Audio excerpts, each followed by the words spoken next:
Hi,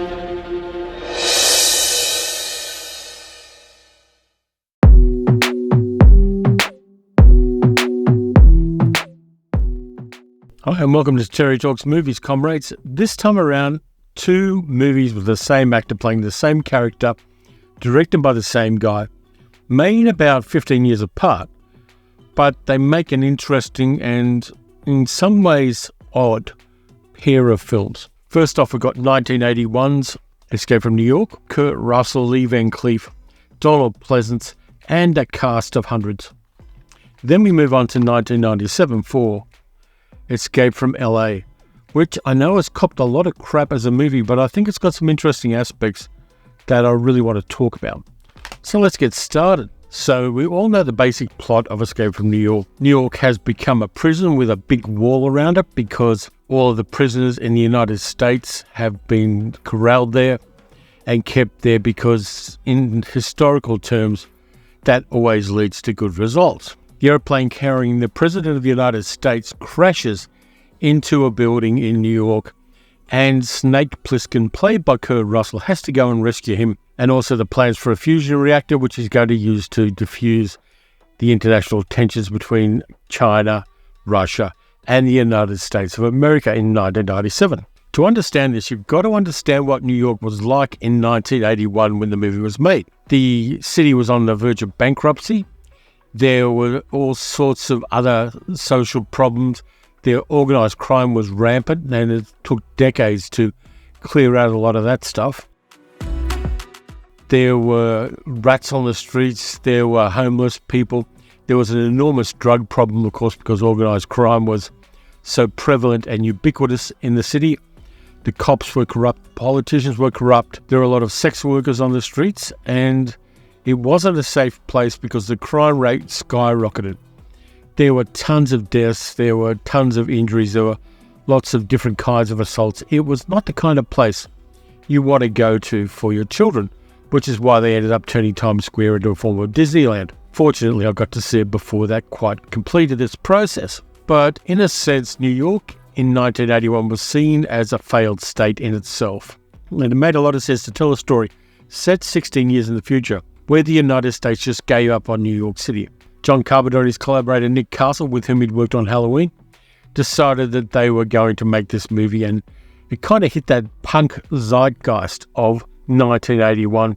Kurt Russell came on board. He was trying to get rid of his Disney persona. He'd already made a movie for television with John Carpenter, Elvis, where he played Elvis Presley, and he wanted to kind of up his game and to get a little more credit as an actor because most people remembered him as being the computer that wore tennis shoes. Kurt Russell came on board. He's playing Snake Plissken. He's athletic. He played minor league baseball at one stage. So he comes on board playing Snake. It was Kurt Russell's idea to give him an eye patch. The movie didn't have a great budget. It was $5 million, so they did what they could with the budget. And I think they did quite well. The supporting characters and the supporting actors they got on this were pretty good. Both movies have an Academy Award winner in them. The first one had Ernest Borgnine playing Cappy, a cab driver in the dystopian nightmare of New York. You've got Lee Van Cleef playing Hawk, the guy in charge of the operation to get the president back. You've got Donald Pleasance playing the president, which is kind of amusing because he didn't even try to do an American accent. I think he did okay. He'd already worked, of course, with John Carpenter on Halloween. They had a good rapport. Donald Pleasance gave him a whole bunch of ideas of backstory for his president. And John Carpenter said, yeah, that's nice, and then ignored them. His idea was that America and England reunited, and Margaret Thatcher's influence is what led to the dystopian future that ended up being part of the movie. Then you've got Harry Dean Stanton playing Brain, and Harry Dean Stanton in any movie lifts it just that much more. Adrienne Barbeau playing Maggie, who is the main squeeze for Brain, who's a kind of strategist intellectual in the ruins of New York. Susan Hubley, who was married to Kurt Russell, gets a small role as a woman he meets in the chocolate full of nuts store, who quickly is disposed of by the subterranean dwellers who live beneath New York City. There are all these different tribes in there. They're not as well distinguished as the tribes that we find in Escape from LA, but they give you the idea that it's kind of ramshackle and worn out and everybody's just scrambling to stay alive and not get killed by other people. The movie was actually filmed mostly in St. Louis because they had the right kinds of buildings there. They had an environment they could work in, and only a bloody idiot would try to film that kind of film in New York City at the time. There were a number of people who did, Larry Cohen amongst them, of course, in 1976. We had Scorsese doing Taxi Driver, but the costs of doing business in New York when the mob and corrupt cops and politicians were running things was prohibitively expensive for a movie this big. They had to have things like a plane fuselaged for the plane crash for the president, and they wanted to get a whole bunch of locations they could use for the Duke of New York's house, for the theatre where Snake first meets Cabby. All of those things weren't available to them in New York, so they went with St. Louis, and it works out quite well. You got the protagonists lined up. You got Hawk, who has put some capsules into the neck of Snake Plissken, which are going to pop and sever his carotid arteries if he doesn't get back in time. You've got Maggie and Brain, who reluctantly help him because both of them want to get off the island too for very, very good reasons. The comic relief character of Cabby, played by Ernest Borgnine, which is a long way from 1955 where he got an Oscar for playing Marty. And you've got a guy called Frank Doubleday playing Romero, the henchman of the Duke of New York, who's a vivid punk character. He's one of the memorable, iconic images of this movie. Your biggest weakness in the film is Isaac Hayes playing the Duke of New York. For a start, the character's crazily underwritten, and for another thing, Isaac Hayes wasn't a gifted actor. This is a role that needs gravitas. It needs somebody who can play large and who can play being the guy who is essentially running New York City. You need somebody who can emote and who's not going to just cash a check. And from my viewing of it this time, Isaac Hayes was cashing a check. He wanted to keep his gig as an actor. He'd done Truck Turner in the previous decade and things like that. But apart from the music, he really didn't have a lot of skill and talent to do a role this central to the antagonism in the movie. It's left to a lot of the henchmen to really fill that gap, and it does not work as well as Carpenter would have liked. The other weakness, and I'm kind of sorry to say this, is Kurt Russell. Yeah, he moves around and yeah, he does the dialogue, but he's basically playing Clint Eastwood as the man with no name. He's not creating a character of his own. He's emulating another actor. Yeah, it worked ultimately and it helped his career, but that it shortchanges the audience who want a new character. They want somebody who's very much of the 1980s, somebody with an anti-hero punk sensibility. They already knew who Clint Eastwood was playing the man with no name, and instead Kurt Russell shortchanges them. Maybe it was an insecurity thing, maybe, I don't know. But one way or the other, Snake Plissken, in spite of the kind of iconic look, doesn't work because Kurt Russell is basically emulating another actor, the same way he did with John Wayne in Big Trouble in Little China. There's a kind of occupational dishonesty about doing that. Let me know what you think, but I think it's a bit sus. In rewatching the two movies this time around, I was looking for everybody around Snake much more than I was Snake Plissken himself. And I think that shows a potential weakness in the narrative and in the character itself. The computer-generated map of New York that Snake flies into in his glider, which lands on top of the World Trade Center, is good. They couldn't do computer graphics to make it work, so they basically made a cityscape out of black blocks and then put highly luminous tape around one edge of it so that it looked like it was computer generated, but it was actually done with physical objects and a highly luminous tape. And I kind of like that. I like that thinking your way around a problem. Computer graphics weren't as good as the movie required at the time, and so they went with an alternative. The model works good. I like the glider that Snake is in this movie. I like that iconic look of having him backlit with green and then having red on his face as he's piloting the glider. That kind of stuff works for me, and it shows John Carpenter really doing more with less. But I'm still a bit iffy about Escape from New York on this rewatch. I think the cinematography is not great. There are aspects to it that just don't work. The lighting is a bit shoddy in various scenes, and it isn't just the way I've got my television set up. I tried a number of different settings, and there are scenes that should be brighter that aren't lit very well. Again, it could have been a limitation of having a limited time to do the work and having a fairly low budget, and I'm fully willing to accept that.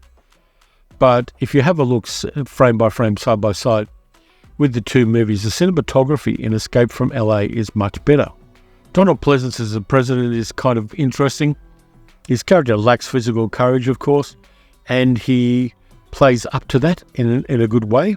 And Donald Pleasance also contributed a bit to little bits like having the wig on the president's head when he's tied up so that the Duke of New York and his guys are mocking the president, and that kind of stuff works.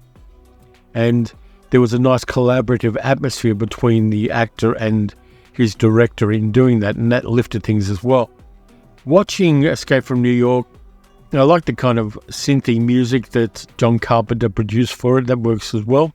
And there was a time when anytime you went to a science fiction convention masquerade or just a kind of masquerade party, there was always some guy with long black hair and an eye patch and a cigarette in his mouth and a gun he bought at the Big W toy sale, going as Snake Plissken, just wearing a leather jacket and snarling at people. In fact, I remember one party, there were two of them.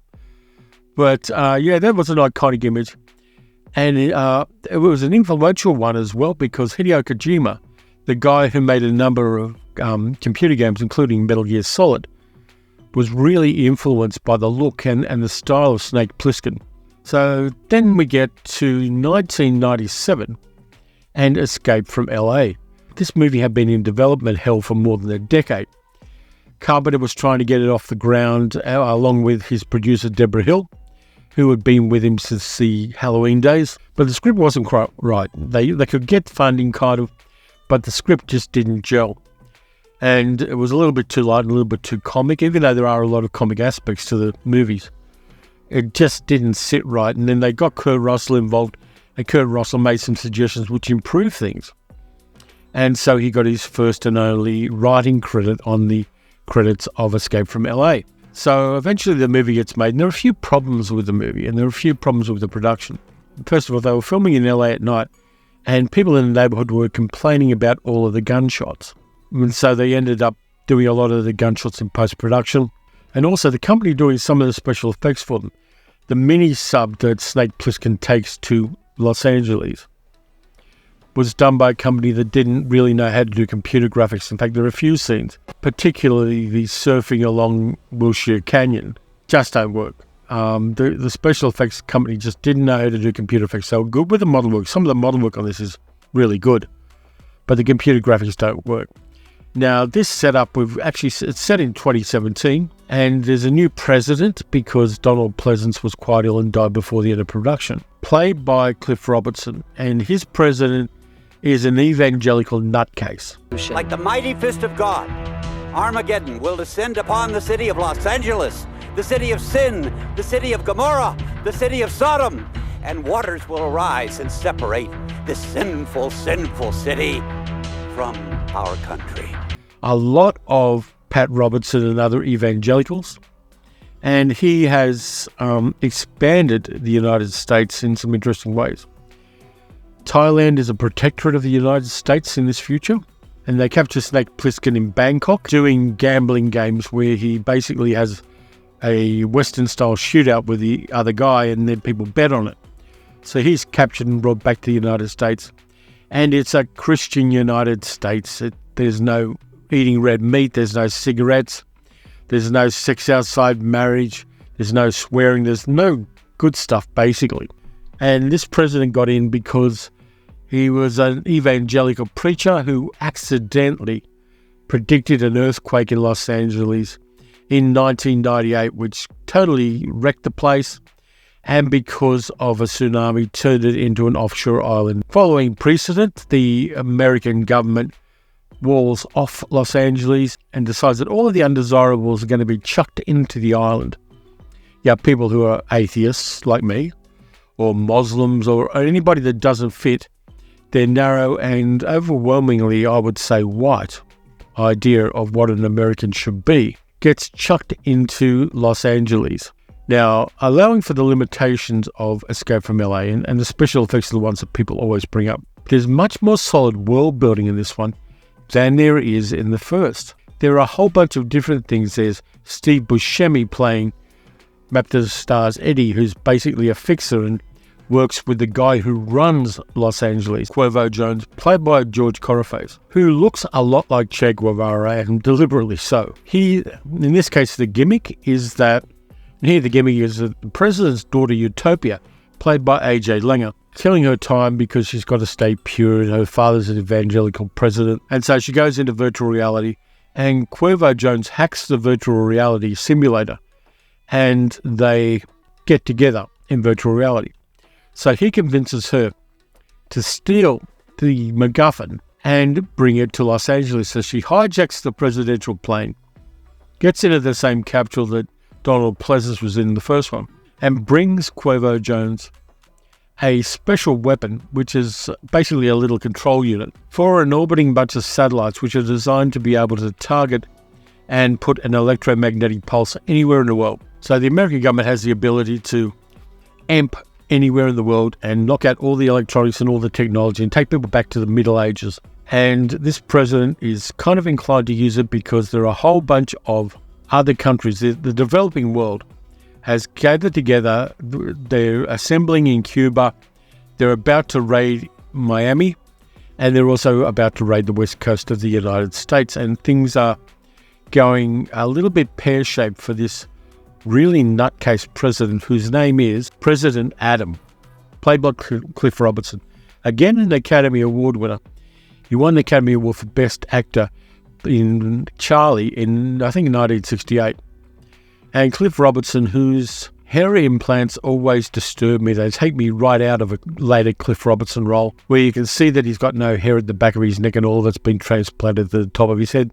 Not a look that kind of aged well. But his president is a wild nutcase and a lot more vivid than the president that we got from Donald Pleasance. No dissing Donald Pleasance, but I don't think the character was written very well in the first movie. But in the second movie, instead of Lee Van Cleef, we've got Stacy Keach playing the guy who's running the police force, along with his assistant played by Michelle Forbes, who's always good in everything. And in this case, they put a scratch on Snake's hand with a virus which will kill him unless they give him the cure in 9 or 10 hours. So he's got even a shorter timeline than Escape from New York to go in, grab the device that Utopia, the daughter of the president, and Cuervo Jones now have, and according to the president, kill Utopia because his daughter's dead to him.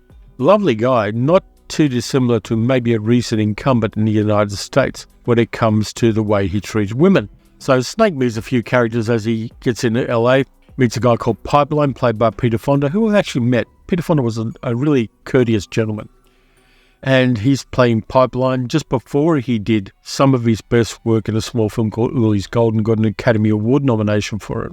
Who's basically a surfer who surfs the ruins of around Los Angeles and is waiting for a tsunami so he can do the ultimate surf. And there have been people like that in reality as well. He meets a refugee called Taslima, played by Valeria Golino, who has been sent to Los Angeles because she was a Muslim living in Nebraska. And so she's trying to take Snake around and make sure he doesn't go into certain gang territories because it's kind of dangerous to do that. There's a thing called there's a group called the Korean Dragons, which are a bunch of Korean teenagers with Mach-4 submachine guns. So she, of course, wants his protection, but she wants to also get off the island as well and wants his help to do it. Taslima and Snake end up getting caught by the Surgeon General of Beverly Hills, because Beverly Hills is the most dangerous part of Los Angeles. And again, there's a little bit of satire there. Played by Bruce Campbell, and that scene's fairly short, but it's really great because he has a cult of people who've had certain kinds of plastic surgery too much, and so their flesh turns to jelly, and that requires constant transplants. And all of his nurses look like they've had 50 or 60 times too much plastic surgery. They had the big puffy lips and the cheek implants and the smooth brows, so they end up looking like that character that Ron Perlman played in Beauty and the Beast. So that little scene goes well, and it gives us a bit more of that world building I mentioned, where there are all sorts of craziness and all sorts of cyberpunky nuttiness. And Cuervo Jones is running gladiatorial fights in the Los Angeles Coliseum, paralleling the matches that we saw in the first movie where Snake goes up against a great big wrestler guy with an impressive kind of mutton chop mustaches. But we get that. We also get a scene where Snake has to do one of the events in the Coliseum where he has 10 seconds to throw the ball through the hoop at each end of a basketball court. And if he makes 10 points, he survives. And Kurt Russell was really into that. It was his idea to do it. And he made all the shots himself, though, of course, not in strictly that sequence. So we get a little bit of filler with that stuff, which doesn't move the plot along very much, except to make the point that Cuervo Jones doesn't keep his promises. By the way, there's a cameo near the start of this movie where you get to see Paul Bartel. Wonderful Paul Bartel, who directed Death Race 2000, gets a little cameo at the start of the film, but you got to watch closely for him. And I always like Paul Bartel turning up in movies. So eventually, Snake needs to look for some allies. He's got to take out Cuervo Jones. He's got to get back this device. And he ends up on the Queen Mary and a guerrilla fighter called Hershey's Las Palmas, played by Pam Grier, who's transgender and has a somewhat deep voice. They actually phased Pam Grier's voice a little lower. And Snake Plissken dead names her a number of times and gets corrected rightly by Hershey. I know that voice. You're Carjack Malone. Not anymore. One thing straight, Pliskin, I'm no longer Carjack Malone. Appreciate Las Palmas, the most drop dead to die for number you ever laid that one eye. Who is Pam Grier, and this is the Pam Grier I didn't know I needed. Pam Grier as a transgender guerrilla fighter and soldier is really great, and it's a shame they kind of disposed of Hershey at the end a little too quickly, a little too conveniently, along with a few other characters. They kind of disappointed me. Cuervo Jones has taken his people down to the Happy Kingdom, which is really Disneyland, but they weren't allowed to call it Disneyland, down in Anaheim. And he's going to basically get rid of the US government so that the invasion will be successful, and all of the people here who are on his side are going to be able to get rid of the theocracy that the United States has become. So he's one of those bad guys that kind of has a point, but is doing all the wrong things to prove that point. So Snake, Hershey, and Map of the Stars Eddie, along with Hershey's soldiers, which is hard to say, go up into the hills of Los Angeles and ride the Santana winds down into Anaheim on hang gliders. And it's got to be a tactically bad thing to be shooting at people from hang gliders because you're such an easy target, but allowing that the guys get there, Snake gets back to the device and ends up in a helicopter escaping with a bunch of other people, including Utopia, and makes a decision that changes the world. I like the ending of this one. I think the ending is perfect, and I think it's the ending that we needed to get for Snake Plissken. Kind of anti-hero ending. It's an anarchic ending. You can't really tell me that if you had that device in your hand, you wouldn't do the same thing. The world and all of the different countries and cultures in it were pretty stuffed up in this universe, and a reset was probably what was needed. Not the perfect answer, but I think it's a situation that didn't have any good answers. So are the movies worth revisiting? I'd say yes. And I think that for me, the cinematography and the world building and the characters we get in Escape from LA are better than the ones in the first one. You can disagree with me if you like, I don't mind. It's just an observation I made watching them this time around. The movie wasn't successful at all. It's got a cult following since then, as indeed have many John Carpenter films. I like what it does. They were originally going to do a third one, which ended up being repurposed into Ghosts of Mars. And the Ice Cube character was supposed to be Snake Plissken, and they kind of turned that around a bit. I like them, but I think that they're not perfect films. There are flaws that I think it should have been fixed at the time and unfortunately weren't. But it's easy from this far down the line to criticise that and to look back and going, that was wrong, that was wrong, that was wrong, you could have fixed this. Because the enormous pressures that people work under to make films, sometimes they don't allow for the best solutions. But these movies are great fun. They're good science fiction in a sense, because the science they're mostly fictioning is political science and the way politics works. They frame it in an action film format, but they're also critiquing things like the disintegration of New York in the 1980s and the rise of the evangelical right in the 1990s. So there are some valid underpinnings of political satire and also pointing out things that were wrong at the time. I wouldn't be totally adverse to seeing a new Snake Plissken movie with old Kurt Russell in it. I think it might be a bit of fun to see. But having said that, I am going to see the Indiana Jones movie tomorrow. So fun John Carpenter stuff if you don't deep dive into them the way that I did.